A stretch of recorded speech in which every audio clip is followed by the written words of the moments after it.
You see, many of us, when we come together, we want the presence of God to come in our service, right? Isn't it? We want to have God. We want to feel Him. We want Him to pervade the atmosphere. If you want God to come into your midst, you have to create the same environment that He has before Him in heaven. You're not understanding. See, God is everywhere, but He doesn't manifest everywhere. God fills the earth and all things in all things, but when you want to have a manifest presence of God, you have to create the same kind of atmosphere that He has in heaven on earth, and He will come.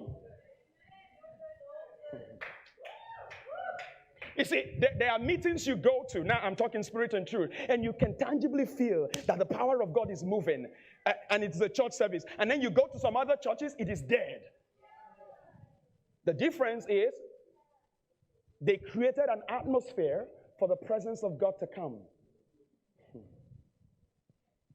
And you can create that atmosphere in your kitchen. Hey, hallelujah. While you're frying something and mixing something, you can create an atmosphere that brings the presence of God.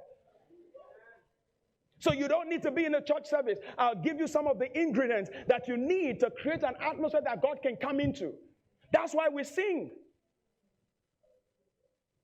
That's why you find that men of God who move in healing and wonders and signs, what do they do most of the time?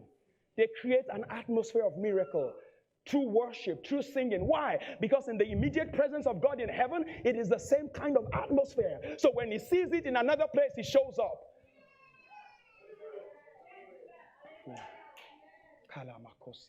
The ingredient that you need to create an atmosphere that God can come into is holiness and sincere worship.